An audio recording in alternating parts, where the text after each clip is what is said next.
Bonjour, ici Patrick Pierre avec le bulletin de nouvelles Info Bref Affaires de ce lundi 12 juin.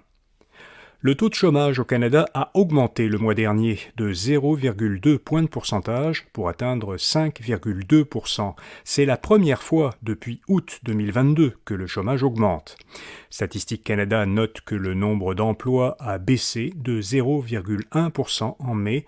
L'agence fédérale explique que depuis quelques mois, la croissance de l'emploi s'estompait en raison du ralentissement économique. La majorité des 60 ans et plus qui restent au travail le font par nécessité. Selon les plus récentes données de Statistique Canada, 55% des personnes âgées de 60 ans et plus qui travaillaient encore l'an dernier le faisaient par nécessité, pour payer des dépenses essentielles ou parce qu'elles n'étaient pas encore admissibles à la retraite. L'agence fédérale souligne que le rythme de la croissance des prix à la consommation s'est accéléré depuis l'an dernier, ce qui a pu faire encore augmenter le nombre de personnes de 60 ans et plus qui sont contraintes de continuer à travailler. Google considère désormais le travail présentiel dans l'évaluation du rendement de ses employés. Selon plusieurs médias américains, Google a informé ses employés aux États-Unis que leur présence au bureau est désormais un critère pour évaluer leur rendement.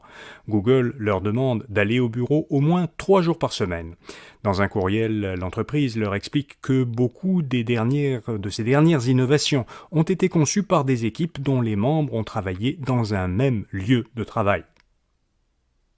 Plus de la moitié du budget du nouveau film Transformers a été dépensé au Québec. Le film Transformers, le réveil des bêtes, est sorti en salle vendredi. Sa production a dépensé au Québec un peu plus de 150 millions de dollars, selon l'Association cinématographique Canada, un organisme qui représente les grands studios d'Hollywood.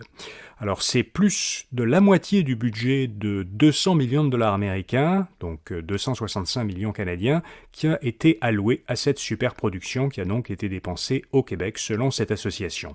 Un tiers de l'argent dépensé au Québec a servi à payer des salaires, le reste a été utilisé pour acheter des produits et services de production à des entreprises québécoises. Et puis, comme chaque lundi, Info Bref vous fait découvrir une jeune entreprise québécoise innovante. Cette semaine, Lipid Tech, une jeune entreprise montréalaise qui a développé un procédé pour produire une nourriture respectueuse de l'environnement et bonne pour la santé des poissons. Une nourriture pour les poissons. Beaucoup de poissons destinés à la consommation humaine sont élevés en aquaculture ou en pisciculture. Et la nourriture qu'on leur donne est souvent produite à partir de petits poissons pêchés dans l'océan. Or, cette ressource commence à se faire rare.